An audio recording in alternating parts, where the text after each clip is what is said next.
Boa noite. Estamos aqui para incentivar a leitura de um pensador clássico,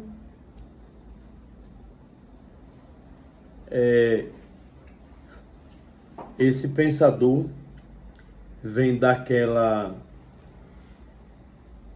discussão dos teóricos contratualistas, aqueles que pensaram a política e o Estado através do contrato social. O primeiro foi Hobbes, que discutiu o Estado contratualista através do absolutismo. Depois John Locke, que discutiu o Estado contratualista do tipo liberal, onde existe um parlamento que conduz tudo. E o terceiro, dentro dessa ótica do contratualismo, do Estado que nasce de um contrato, de um pacto, é Jean-Jacques Rousseau. Então, Jean-Jacques Rousseau, que escreveu do contrato social, mas Rousseau, além de ter escrito a obra que lhe deixou bem famoso do contrato social,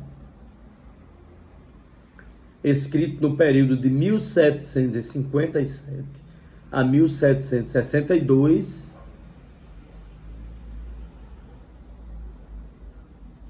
então ele vai dizer que a sociedade, de modo legítimo, não é?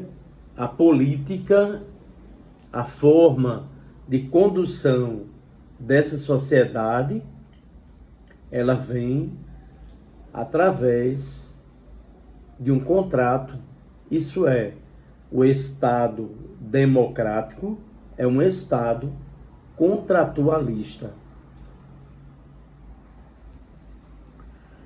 Porque Rousseau parte da seguinte construção: todo homem nasce livre. A liberdade existe. No estado de natureza, o homem é livre. Os homens são livres. Os homens, não existe escravidão. Não existe servidão. O homem é um homem bom.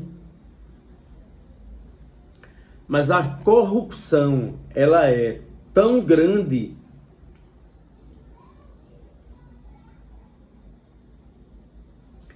que nós vamos encontrar por toda parte essa corrupção e toda forma, não é, de dominação. Então, sai de uma sociedade onde o homem é bom para uma sociedade da dominação. Mas existe uma saída. A saída é uma saída revolucionária. A saída é um novo contrato. E no novo contrato, os homens transferem todo o poder que cada um tem para o contrato democrático. Então é a sociedade do Estado democrático. Rousseau é o teórico, não é, desse pacto, deste contrato social. Então, todos os homens, eles se reúnem para elaborar o contrato que eles querem.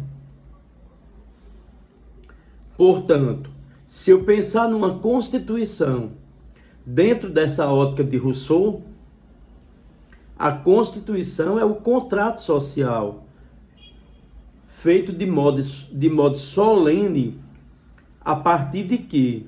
A partir de uma Assembleia Constituinte,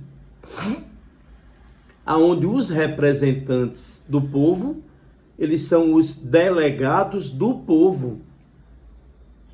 O povo, possuidor da soberania, elege os seus representantes, para os representantes fazerem de modo solene o pacto e o contrato. Uma Constituição é um contrato social. Então, Rousseau é um dos pensadores contratualistas, só que o Estado que nasce do seu contrato é o Estado democrático. É o Estado que prega a igualdade de todos, que prega a liberdade para todos, que prega também a fraternidade, o exercício de uma sociedade fraterna. Então, o que se vai fazer? É examinar essa sociedade através da lupa de Rousseau. Será que é possível,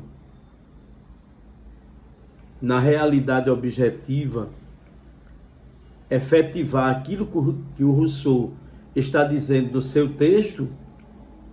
Ou o seu texto é mais um texto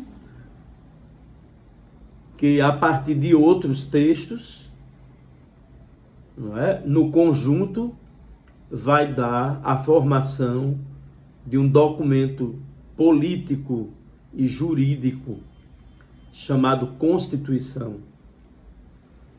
As constituições democráticas, elas se espelham em Rousseau, na forma, na teoria da democracia de Rousseau. Então é importante a gente examinar essa construção teórica metodológica. O construto de Rousseau, de modo geral, não é? Ele é o pensador do sentimento. Ele também é um pensador, um filósofo da burguesia. Ele também é um intelectual orgânico das classes burguesas que estão em ascensão. E ele imagina essa sociedade democrática a partir das experiências culturais do seu país. Porque Rousseau vem de um país pequeno, vem de uma experiência diferente, de uma experiência democrática dos cantões da Suíça. E ele imagina que essa forma democrática vivenciada no seu país poderia ser o mesmo modelo para a sociedade burguesa, francesa e universal. Uma outra obra de Rousseau muito importante é o Discurso sobre a Origem e os Fundamentos das Desigualdades entre os Homens. Ele começou a escrever em 1754 até 55. Então, nessa obra, o Rousseau vai mostrar que toda desigualdade, toda escravidão, todo sofrimento humano, ele veio a partir do momento em que teve origem a propriedade privada, em que um homem diz: essa propriedade é minha, e o outro homem, ele acreditou que era, em que um homem, escutou alguém dizer, você é meu escravo.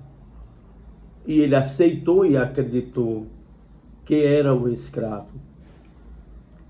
Então, para Rousseau, a origem de toda desigualdade, de todo tipo, não é? De submissão, de exploração, ele veio exatamente da propriedade. O surgimento da propriedade instaura a desigualdade das sociedades civis.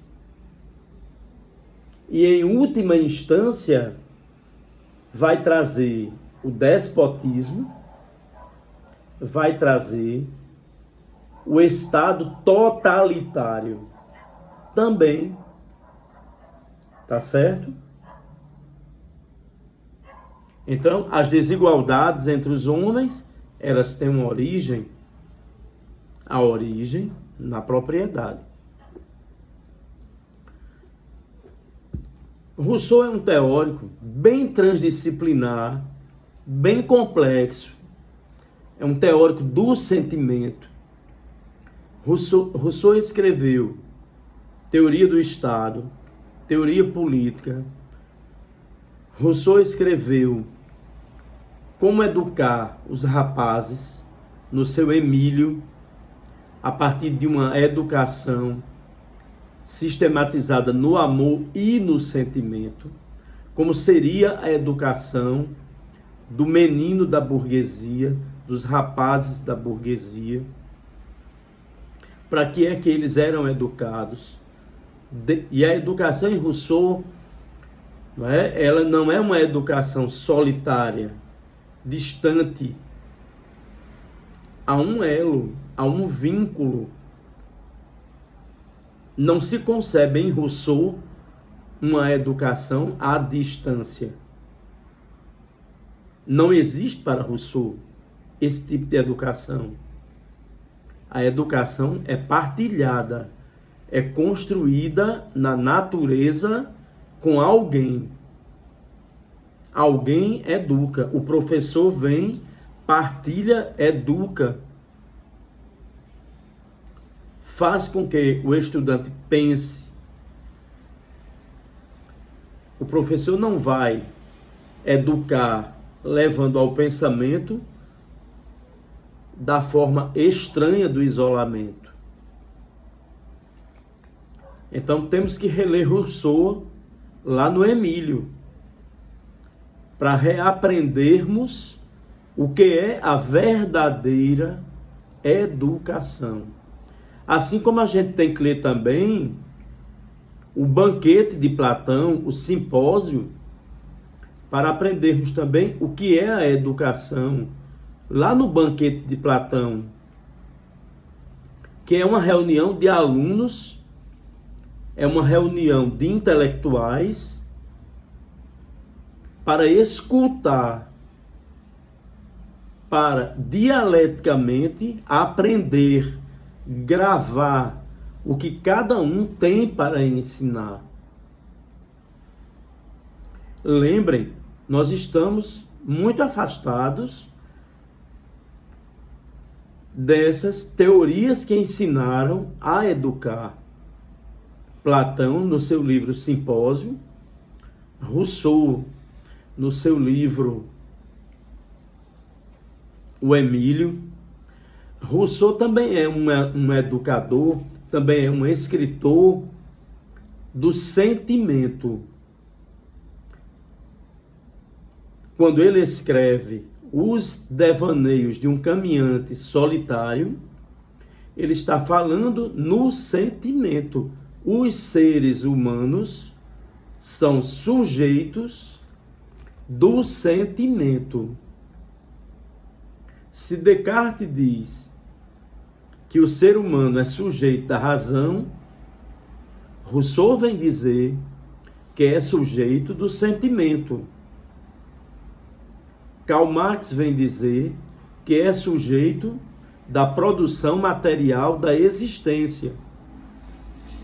Nietzsche vem dizer que é sujeito de um potencial de algo chamado instinto. Freud vem dizer que é sujeito do inconsciente. Rousseau também é um precursor da psicanálise quando ele escreve sobre todo o seu passado, da sua vida, da sua intimidade.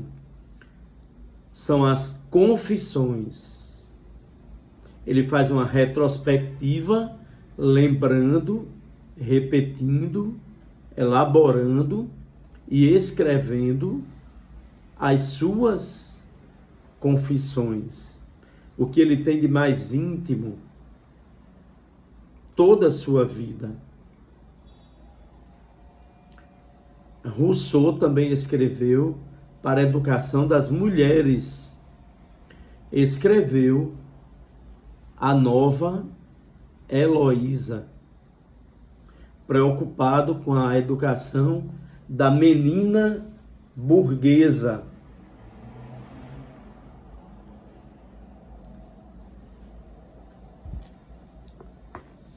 Então eu desejo que vocês façam uma boa leitura do Rousseau e que vocês discutam bem qual é essa autonomia que o Rousseau está trazendo a partir dos seus livros. Se essa autonomia na verdade existe ou se está apenas escriturada em textos, se essa liberdade realmente existe ou se é uma liberdade somente escriturada em textos, se está apenas, não é, simbolizada, porque eu posso ter simbolizado, eu posso ter a liberdade escriturada lá na Constituição, a igualdade escriturada lá na Constituição, a generosidade escriturada lá na Constituição, mas é apenas simbolizado. Tem que haver uma grande luta para que tudo isso passe para uma ação. Até breve.